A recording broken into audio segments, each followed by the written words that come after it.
This is Murder in the Morning with Tony Bruschi and Stacey Cole.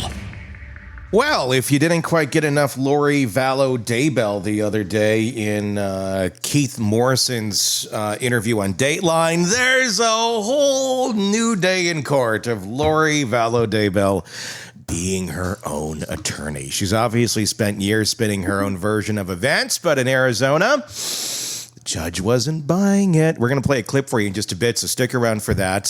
She's already obviously been convicted of and sentenced to life in prison for the murders of her two children, J.J. Vallow and Tylee Ryan, and for conspiring to kill her husband's first wife, Tammy Daybell.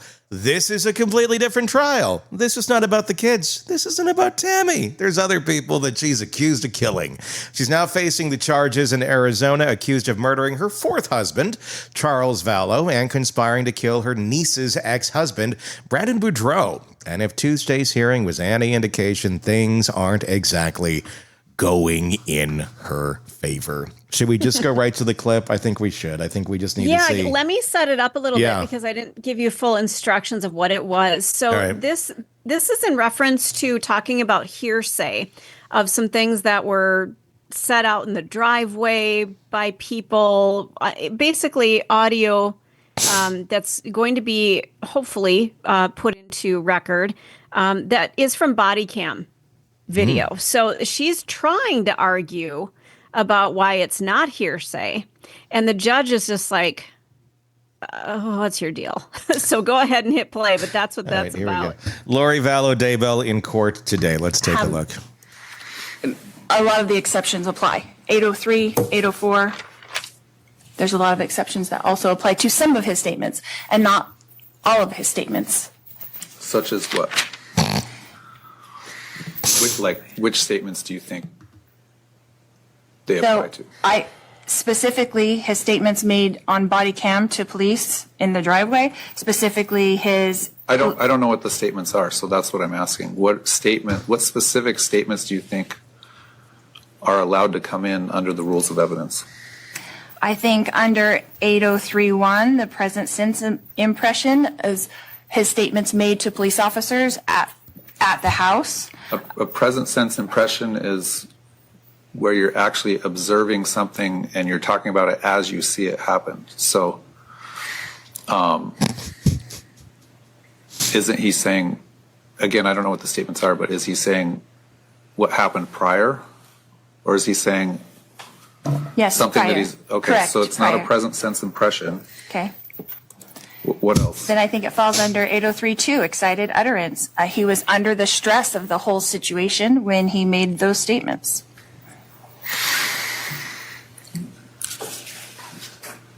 What was his demeanor when he made those statements? Upset. What's the specific statement? I shot my brother-in-law in self-defense. I got hit in the head with a bat. There was an altercation. I don't know what all the statements are, but... How long after the incident did he make these statements? Immediately after, as far as I know. Well, immediately to some people means 2 seconds. To other people it means 30 minutes. Tell me what immediately means to you. As soon as the police arrived. I don't know what... Did they arrive 30 minutes after the incident? 10 minutes, an hour? I was not there. I do not know what time they arrived. At this point, you'd think you'd know the specifics of your case timeline a little bit. I also want to point something else out. Do you have a way to put that video back up on the screen again easily? Yeah. I would like to point out her outfit. The prison garb? Yes. What about it? Does she have it like draped over her shoulder like a strapless Yes, top? I do see that. Are you effing kidding me? I think she's kind of doing like the half shoulder. Yes, it's like if I started to... What in the Milli Vanilli is going on here? She's hoping to, entice the judge a little bit. Hey, Judge, I'd like to admit this into evidence. What do you think? What do you think? Thank you. I'm glad you see it too, because there is no way in living hell that this is official prison garb. She changed it up. Yeah, she did. She certainly did. Oh my God, Tony.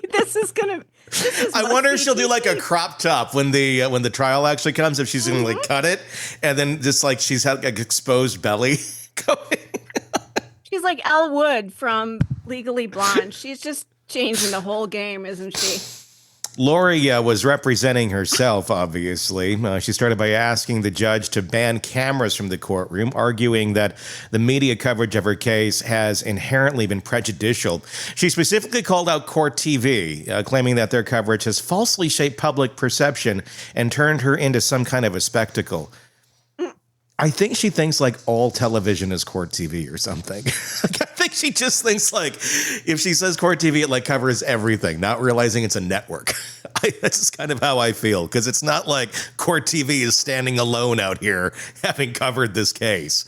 But I digress. Judge Justin Beresky listened, but made it clear he was leaning towards allowing a single camera with restrictions. Go, Judge! No zooming in on notes, just a straightforward courtroom feed. Great. We cannot wait for that. Then Lori moved to the jury selection, requesting that the potential jurors be questioned individually instead of groups. She claimed her previous trial in Idaho required screening of nearly 2,000 jurors and worried that people would try to get on this jury just for the attention. The judge didn't seem convinced that the change was necessary, but took her concerns into advisement. One of the biggest blows to Lori's defense came when she tried to introduce statements from her brother, Alex Cox, which we were just listening to, as evidence. Cox, who shot and killed Charles Vallow in 2019, initially claimed self-defense, but Lori wanted his statements admitted into court. I don't see how this is a good idea, Lori, but you're in charge.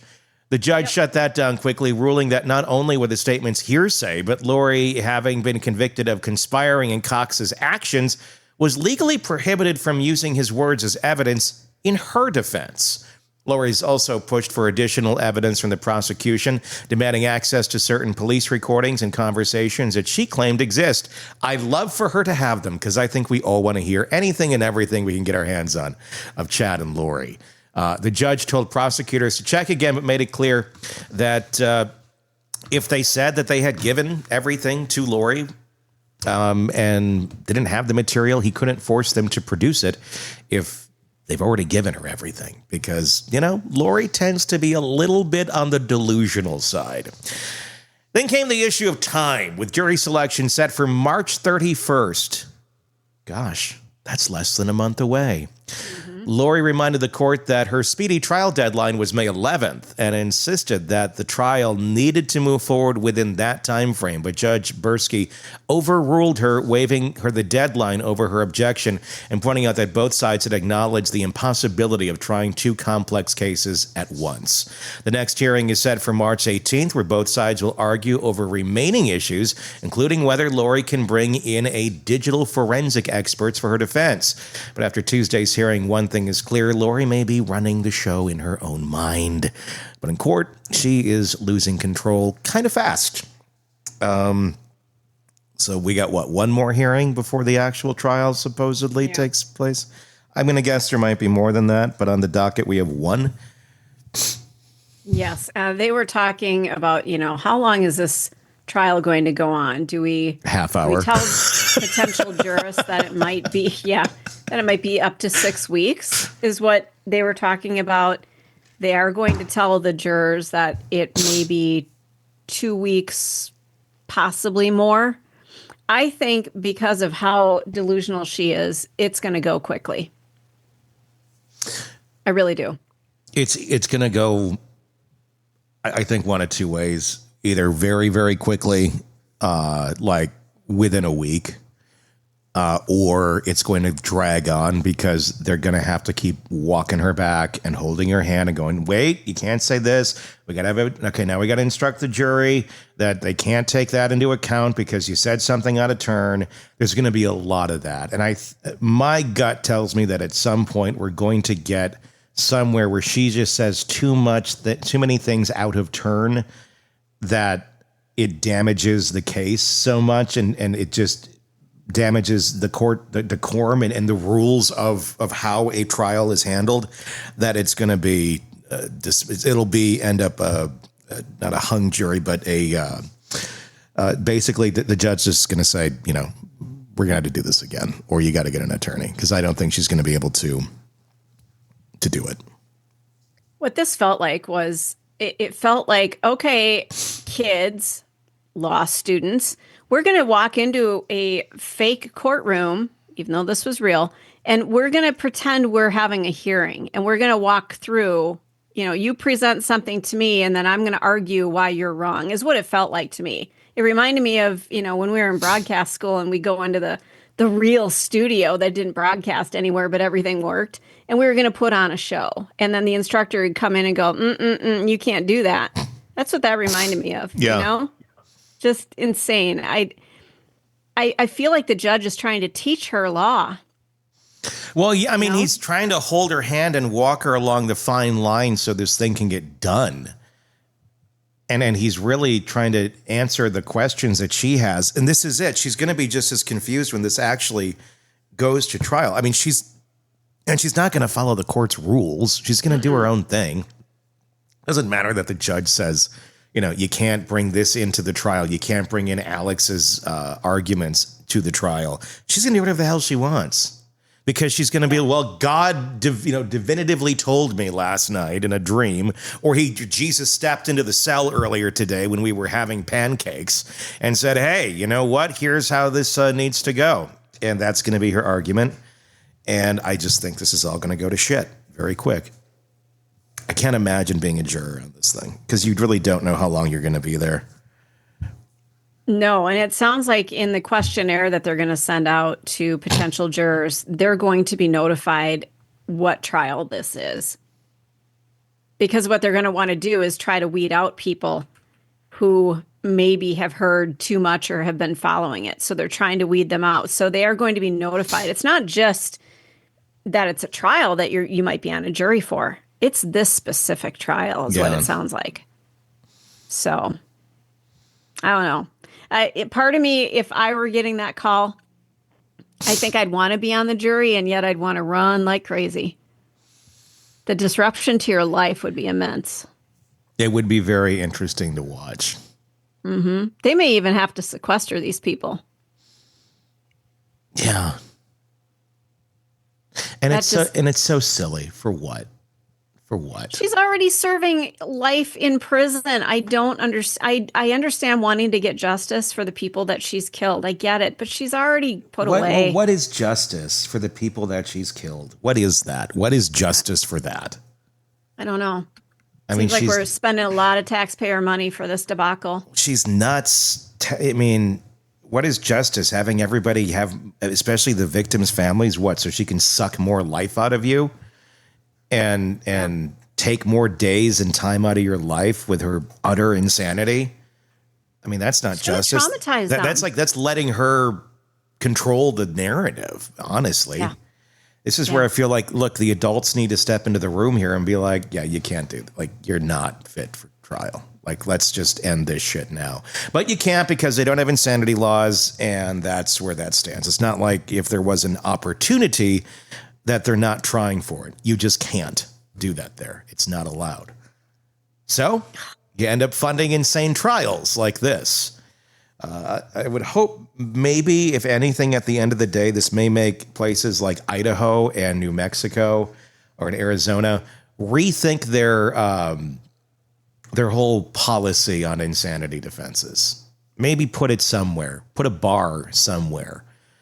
Because it seems right now there ain't no bar to hit. You can be completely batshit and you're still going to be good to go. Oh, they're going to be hitting the bar. It's just a different one. Yes, very true. Want true crime coverage all day, every day? Press subscribe now to the Hidden Killers podcast and True Crime Today and get the latest cases delivered right to your feed.